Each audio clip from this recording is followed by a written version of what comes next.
Welcome to Physics of Gamification, the podcast where science meets behavior design. I'm your host, Hakan Uzer, co-founder of Motivacraft.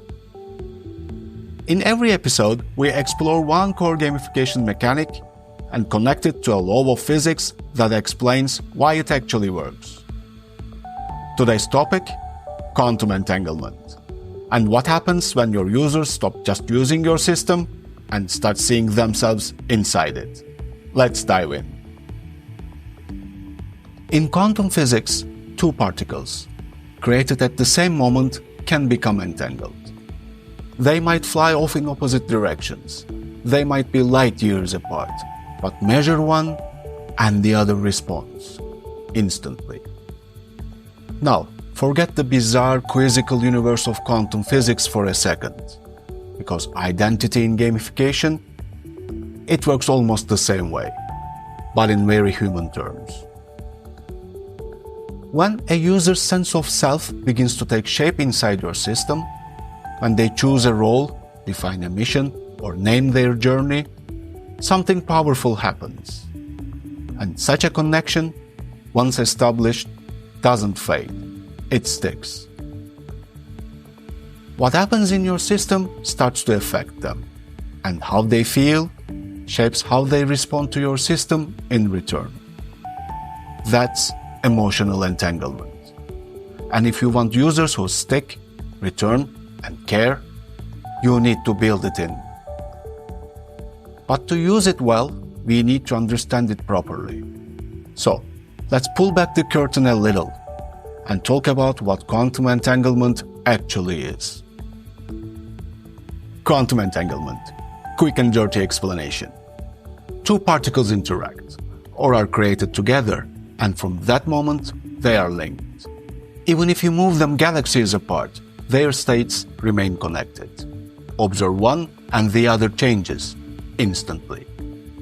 Now, I'm not saying your leaderboard's going to bend space-time, but when someone identifies with what's happening in your system, when it mirrors their choices, growth, or even flaws, they become linked emotionally.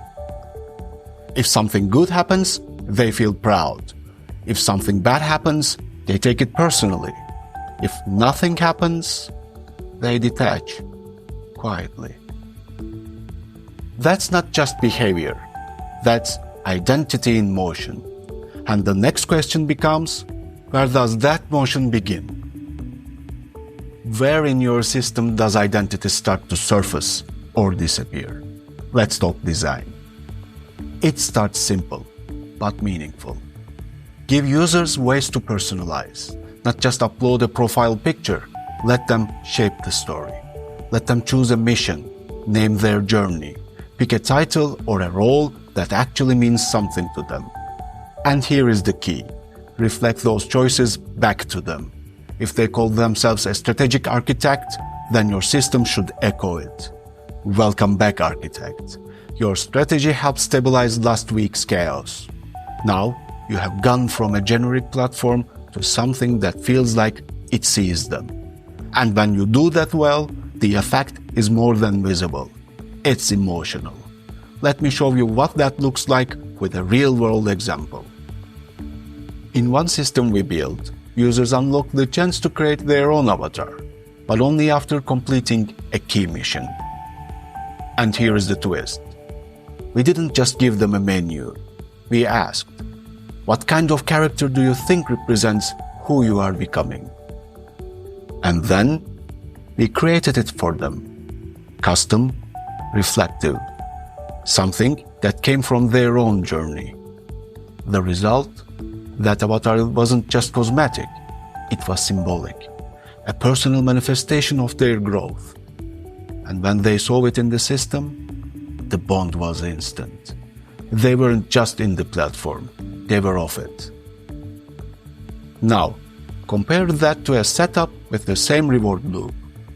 Complete the mission, get the spatial avatar. Except it was the same one for everyone. No input, no variation. And guess what? Users still liked it, but they didn't feel it. Because people don't bond with rewards that feel mass-produced. They bond with reflections, with signals that say, you are not just progressing, you are evolving. And that's not just poetic language. That's backed by brain science. Self-concept theory tells us people are wired to protect what aligns with their identity. We invest more in systems that reflect who we think we are or who we want to become. When the system reinforces that identity, motivation spikes. When it doesn't, it leaks away, quietly, invisibly, like an air from a tire. This isn't about ego, it's about resonance. When something echoes back our values, our style, our intention, we feel drawn in. When it ignores us, we drift. So, how do you actually build a system that echoes identity and reinforces it over time? Let's break it down. First, give users a moment to define themselves. One line, one role, one choice that says, I'm here, this is who I am.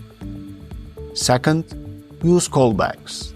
Not banners, not fireworks, just subtle reminders that say, we solved that, we remember. Third, make progress feel personal. Not just you completed a task, but you have unlocked a new version of yourself. That hits different. That lasts. Because when users start to protect their journey, you don't just have participation, you have emotional entanglement. This week, look at your system, your platform, your flow, your onboarding, and ask yourselves, where do users get to show up as themselves? Where do you reflect their choices, their growth, their quirks? And where you are treating them like just another data point. Fix that, and you don't just get engagement. You get connection, you get meaning, you get entanglement. You've been listening to Physics of Gamification. This podcast doesn't have a studio budget, but it does have ideas worth testing. If this episode made you think differently about identity and how systems can shape it, reflect it, or ruin it, share it. Not just with designers, with anyone building something people might actually care about. I'm Hakan Uzer, and next time we are talking about potential energy and how smart systems don't just motivate now, they store motivation for when users need it the most. Until then, stay in the flow.